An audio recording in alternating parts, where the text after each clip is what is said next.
Hey everyone, and welcome back. We are taking a deep dive today into something pretty remarkable.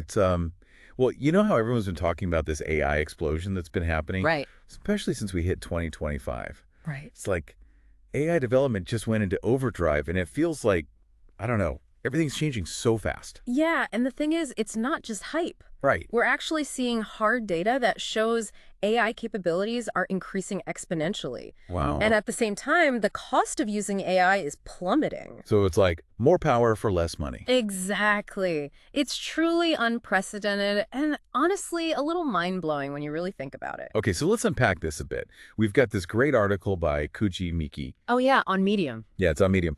And he really digs into the reasons behind this phenomenon. I read that one. He links this AI boom to two major things, COVID-19 and, of course, the internet. Global internet connectivity, right. Yeah, exactly. Miki argues that the pandemic, despite all the terrible things, actually ended up being a catalyst for innovation. Interesting. How so? Well, it kind of forced everyone to adapt, to think outside the box, and come up with solutions to problems no one had even thought about before. Makes sense. It's like, when you have limited resources, you have to get creative, like that Apollo 13 mission. Oh, that's a great example. Yeah. When that oxygen tank exploded, they had to improvise an air purifier using whatever they could find. Yeah, duct tape and spare parts. Talk about pressure. But it's amazing how constraints can drive innovation. And Miki actually says that this isn't just a recent thing. It's happened throughout history. Pandemics often lead to these bursts of creativity and progress. I never thought about it that way. Yeah, it's fascinating. So he gives these examples, and some of them are really surprising. Like, did you know that the Black Death, as horrible as it was, is actually considered to have helped lead to the Renaissance? That's interesting. I've heard that before, but I never really made the connection. It's a bit counterintuitive, right? But the thing is, so many people died that there was this massive labor shortage. Oh, I see. Supply and demand. Exactly. The working class gained more power because their labor was suddenly in high demand. Wages went up, and it actually led to more social mobility. So it shook up that rigid feudal system and kind of created this fertile ground for new ideas and innovation. So out of tragedy came this surge of creativity. Wow. It's pretty wild, isn't it? It is. And Mickey also talks about how the Spanish flu, another devastating pandemic, back in the early 1900s, kind of inadvertently helped the rise of cars in the electrical industry. Really? That's interesting. Yeah. The Spanish flu, much like COVID-19, kind of exposed all these weaknesses in healthcare systems. So obviously it spurred advancements in public health and disease prevention, but it also had this ripple effect across other industries because people were really looking for ways to improve their lives, to make things safer and more efficient. Right. So it's like both of these pandemics, as awful as they were, sort of forced innovation to happen. And now Mickey's saying we're seeing that same pattern with AI in the wake of COVID. Exactly. But this time, there's another huge factor at play: global internet connectivity. Yeah. Because of the pandemic, we all had to embrace online tools for, well, everything. Work, communication, even just hanging out with friends. Yeah, Zoom calls, online shopping, all that. Exactly. And this sudden massive shift online created this explosion of data. Right. And as we know, data is like gold for AI. Yeah. It's what AI needs to learn and grow. Makes sense. So all those Zoom meetings and online shopping sprees were actually feeding the AI beast. Exactly. And this unprecedented amount of data meant AI developers could train their models on a scale that had never been possible before. And that's a big part of why we're seeing such rapid advancements in AI capabilities now. Wow, that's amazing. It's kind of like that old saying, necessity is the mother of invention, right? Yeah. We had to adapt to this new reality, and that adaptation ended up fueling this technological revolution. But what's really interesting is that this AI boom seems to be happening even faster than anyone expected. It does seem like it's moving at an incredible pace. Yeah, and Miki highlights this by quoting Sam Altman, the CEO of OpenAI. Right. Altman says that, and I'm quoting here, AI's intelligence is improving exponentially, and its price is falling by 1/10 every 12 months. Whoa. It's astonishing, right? That's way faster than Moore's Law. It is. So we've got this kind of perfect storm brewing, right? You've got the pandemic pushing us to innovate. You've got the internet connecting everyone globally, and then AI suddenly becoming super powerful and affordable. No wonder people are calling this an explosion of innovation. But where does all this fit into the bigger picture? That's where things get even more interesting when we start talking about Kondratief waves. Kondratief Yeah, waves. Kondratief waves. Have you heard of those? I've heard the name, but I'm not really sure what they are. Okay, well, let's dive into that. Basically, Kondratief waves are these long economic cycles, like 40 to 60 years each, and they're driven by major technological innovations. Think of it like the seasons changing. Okay, I'm listening. Each season has its unique characteristics, right? And it impacts the environment in different ways. So these waves represent these periods of significant technological and economic change. Okay, I get that. But how do they relate to what we're seeing with AI today? Well, each wave is usually associated with a cluster of innovations that really drive economic growth and transform society. Like, the first wave was all about the steam engine and the textile industry. Oh, right, the Industrial Revolution. Exactly. Then the second wave was about railroads and the steel industry. So are you saying that AI is the defining technology of a new Kondratief wave? That's exactly what Mickey's suggesting. He thinks that with the pandemic, this increased global connectivity and the rapid advancement of AI, it all points to us entering a new wave, the fifth wave. The fifth wave, wow. And this one, he says, will be dominated by artificial intelligence. That's a bold prediction. It is, right. Yeah. But if he's right, it means we're on the cusp of this truly transformative era. So what kind of changes can we expect in this new AI-driven world? Well, Meki points to this surge of new AI-powered products and services hitting the market. Yeah, it seems like there's something new every day. Exactly. Like self-driving vehicles. Companies like Tesla and NVIDIA are making crazy progress in autonomous driving technology. I see those self-driving cars on the road sometimes. Still feels a little weird seeing a car with no one behind the wheel. I know, right? A little unnerving, but also super impressive. It is. And it's not just cars. We're also seeing these really advanced humanoid robots being developed that can do all sorts of complex tasks. Humanoid robots, like robots that actually look like people. Yeah, imagine robots assisting with surgery, taking care of the elderly, even working in factories and construction. That sounds straight out of science fiction. I know, right? It feels like the line between science fiction and reality is getting blurrier every day. And Maki believes this is just the beginning.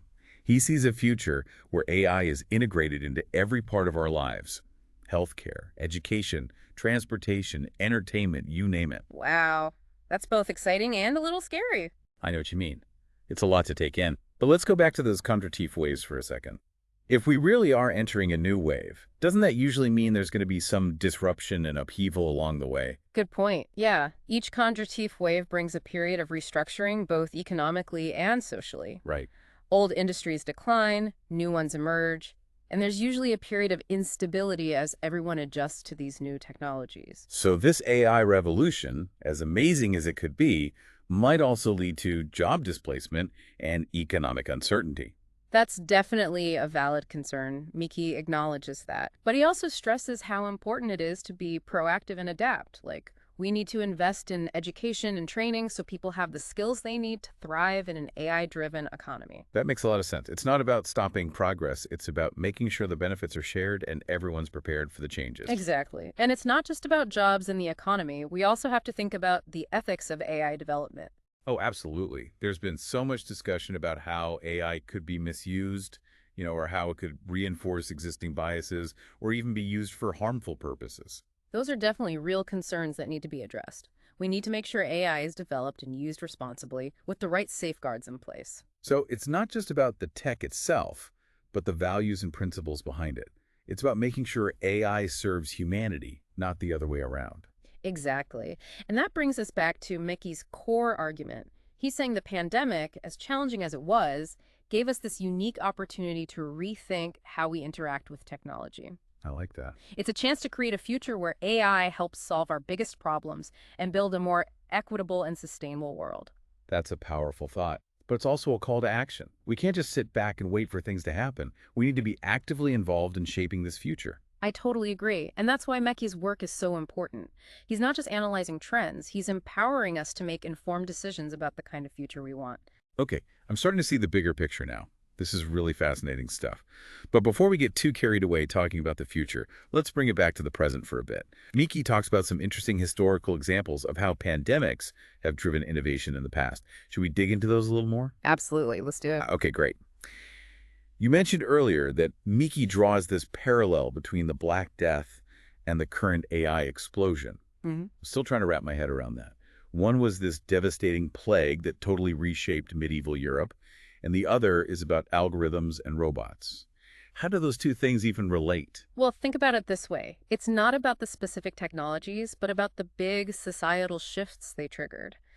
The Black Death, as horrific as it was, led to some pretty unexpected outcomes. It disrupted that rigid feudal system we were talking about and empowered the working class. Right, because of the labor shortage. Exactly. The massive loss of life led to labor shortages, which meant higher wages and greater social mobility for the people who survived. So it's like, in a way, tragedy gave rise to opportunity. Exactly. And this new opportunity, coupled with this questioning of the old order, fueled the Renaissance. Art, science, and culture flourished. It was a time of radical transformation, driven by necessity and this hunger for change. Okay, I'm starting to see the connection now. Yeah. So are we saying that the pandemic, like the Black Death, shook things up so much that it created this space for something new to emerge, like this AI boom? That's a great way to put it. The pandemic forced us to reevaluate everything. Our priorities, how we work, how we live. It disrupted traditional industries, which created this vacuum for innovative solutions. And AI, with its potential to automate, connect people, and solve problems, was perfectly positioned to fill that void. So it's not just about the technology itself, but about the context in which it emerges. The pandemic created the perfect conditions for AI to take off. What other historical parallels does Miki explore? He also talks about the Spanish flu, which was a global pandemic in the early 20th century. It highlighted the importance of public health and international cooperation. It led to improvements in healthcare systems and a greater focus on preventing diseases. That makes sense. But how does that connect to the AI boom? Those seem like pretty separate issues. It's about recognizing patterns. The Spanish flu, much like COVID-19, forced societies to deal with global challenges and find solutions together. And this emphasis on global cooperation and problem solving has carried over into the field of AI. Think about it. AI research and development is highly collaborative, involving scientists, engineers, and researchers from all over the world. Ah, I see what you mean. So the pandemic strengthened those networks and helped accelerate progress in AI. That's the idea. And it goes beyond just scientific collaboration. The pandemic really highlighted how interconnected our world is and how we need global solutions to global problems. And AI, with its potential to address things like climate change, disease outbreaks, and poverty, is seen by many as a key tool for tackling these huge challenges. It's amazing how these seemingly random events, like pandemics and technological advances, are actually linked. But it also makes you think, what did all this mean for us going forward? How do we navigate this AI-powered future? That's the big question, isn't it? Mickey doesn't give us easy answers, but he does leave us with some thought-provoking questions. How will we adapt to the speed of AI development? What skills will we need to succeed in an AI-driven world? And maybe most importantly, how do we make sure AI is used ethically and responsibly for the benefit of all humanity? Those are really important questions. And it's clear we can't just sit back and watch this AI revolution unfold. We have to be active participants in shaping it. I couldn't agree more. And I think that's Mikey's main message. We have agency in this. The future isn't set in stone. It's something we create through our choices and actions. Well said. And on that note, I think it's time for us to come up for air from this deep dive into the world of AI innovation. Yeah, it's been quite a journey. It has. We've explored these historical parallels, the forces driving this AI boom, and what it all might mean for the future. It's been fascinating. It really has, and hopefully it's given our listeners some food for thought as they navigate this rapidly changing world. Absolutely. Until next time, keep exploring, keep asking questions, and keep diving deep. So these conjunctive waves, they're kind of like they're long economic cycles. Right. About 40 to 60 years each, give or take. Yep. And the main driving force behind them, big, major technological innovations. Okay, so like each wave is defined by a specific tech that kind of changes everything. Yeah, exactly. You can think of it almost like, the seasons changing. Okay, I can see that. Each season has its own kind of vibe, right? Its Yeah. own characteristics, and it affects the environment in different ways. Well, these waves, they're kind of like that. They represent periods of, really significant change, both technologically and economically. So how does this relate to what we're seeing with AI right now? Well, each wave is usually associated with a particular group of innovations, right?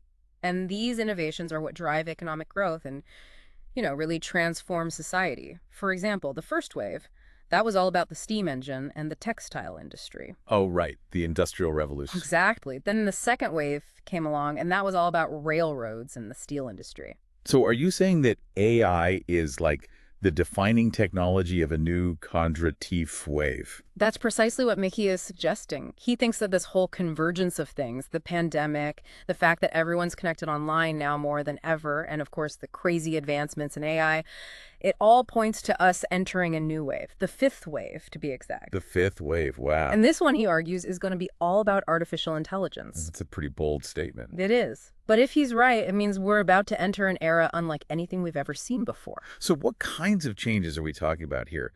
What can we actually expect to see in this AI-driven world? Well, Mikey talks about this surge of new products and services that are all powered by AI, and they're popping up everywhere. Yeah, it seems like every day there's something new. Exactly. One big example is self-driving vehicles.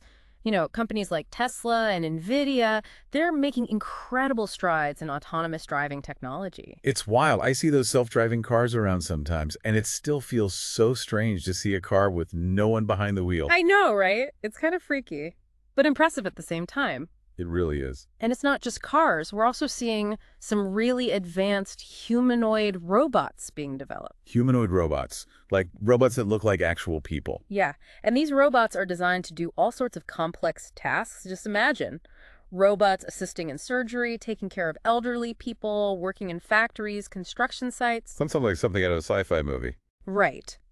It feels like the line between science fiction and reality is getting blurrier and blurrier. And Miki believes this is just the tip of the iceberg. He envisions a future where AI is woven into every aspect of our lives. Healthcare, education, transportation, entertainment, everything. It's exciting, but also, I gotta admit, a little bit intimidating. I get it. It's a lot to wrap your head around. But let's circle back to those generative waves for a minute. If we're really stepping into a new wave, wouldn't that usually mean there's going to be some, bumps in the road? Right. Like disruption, maybe even some upheaval. Exactly. Each wave historically brings with it this period of adjustment, both economically and socially. Okay, so like what kind of adjustments are we talking about? Well, old industries start to decline, new ones pop up, and there's usually a period of, instability as everyone tries to figure out how to adapt to these new technologies. It's a big shift. So with this AI revolution, Yeah. as amazing as it might be, it could also mean people lose jobs and there's economic uncertainty. Yeah, that's definitely a legitimate concern. Miki acknowledges that in his article. But he also stresses that we have to be proactive about adapting. We need to invest in education and training to make sure people have the skills they need to thrive in this new economy, one that's driven by AI. Right? It's not about resisting progress. It's about making sure everyone benefits from it and can handle the changes. Exactly.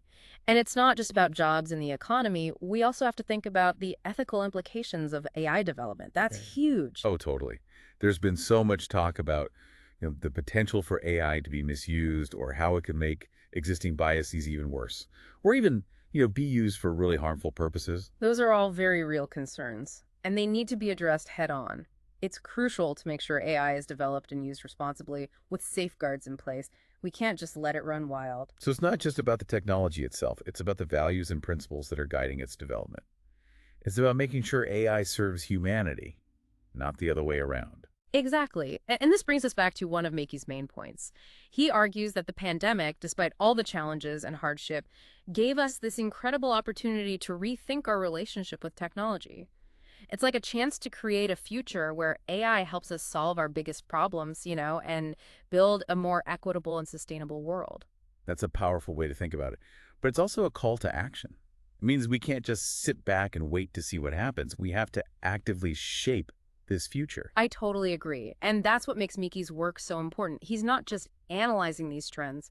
He's empowering us to make informed decisions about the kind of future we want to live in. Okay, now I'm starting to see the bigger picture. This is all really fascinating. But before we get too carried away talking about the future, let's come back to the present for a bit. Miki talks about some really interesting historical examples of how pandemics have actually driven innovation in the past. Let's explore those a little more, shall we? Yeah, let's do it. I'm curious to hear more about those examples. Okay, so earlier you mentioned that Miki draws this parallel between the Black Death and the whole AI explosion we're seeing now. And I got to say, I'm still kind of struggling to wrap my head around that. Okay. I mean, on one hand, you have this horrific plague that completely reshaped Europe, back in the Middle Ages. Right. And on the other hand, you have algorithms and robots. It seems like, I don't know, kind of a stretch. How are those two things even related? Well, it's not really about the specific technologies themselves. It's more about the big societal shifts that they triggered. Okay. The Black Death, for all the devastation it caused, actually led to some pretty surprising outcomes. Like, one of the things it did was disrupt that really strict feudal system that was in place back then. And that ended up empowering the working class. Right, because it created that labor shortage. Exactly. Because so many people died, there weren't enough workers, and Yeah. that meant, well, it meant higher wages for the people who were left.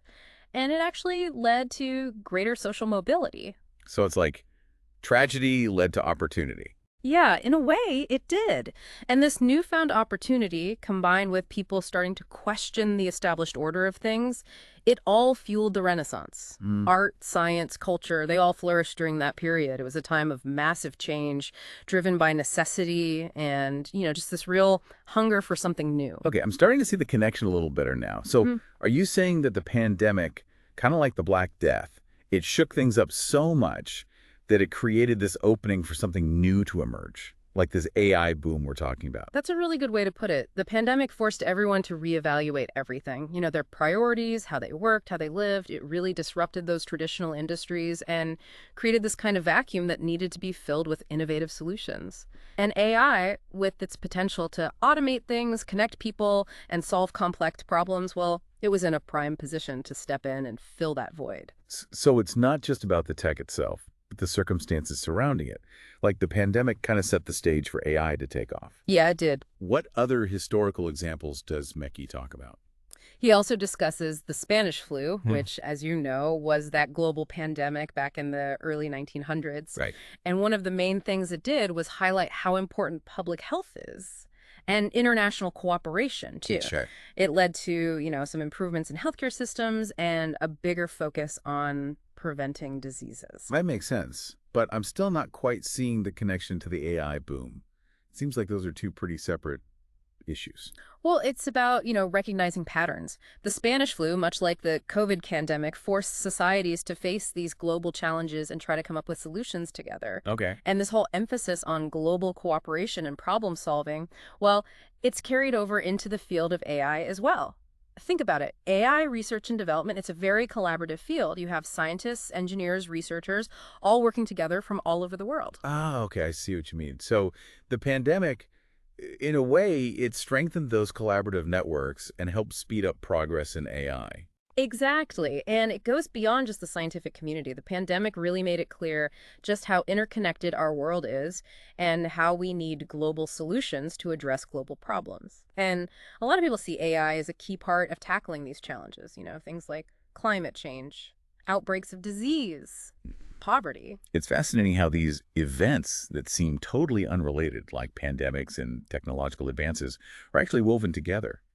But it makes you wonder, what does this mean for us moving forward? How are we supposed to navigate this future where AI is playing such a big role? That's the million-dollar question, isn't it? It is. And Mikey doesn't offer any, easy answers, but he does leave us with some pretty thought-provoking questions. Questions like, how are we going to adapt to the speed at which AI is developing? What kind of skills are we going to need to be successful in a world that's driven by AI? And maybe the most important question of all, how do we ensure that AI is used ethically and responsibly? That it's used to benefit all of humanity, not just a select few? Those are some really big questions. And it seems clear that we can't just sit back and passively watch as this AI revolution unfolds. We have to be actively involved in shaping what it looks like. Absolutely. And I think that's really Mickey's main point. We have the power to influence this. The future isn't something that's already decided. It's something that we create together through the choices we make and the actions we take. Well, that's definitely something to think about. And on that note, I think it's time for us to resurface from this deep dive into the world of AI innovation. It's been an amazing journey exploring these historical connections, the driving forces behind this AI boom, and what it all could mean for the future. It really has. It's been a fascinating conversation. And hopefully our listeners have found it informative and engaging. And maybe it's even sparked some new ideas for them as they navigate their own paths in this world that's changing so rapidly. I hope so too. Until next time, keep exploring, keep asking questions, and keep diving deep.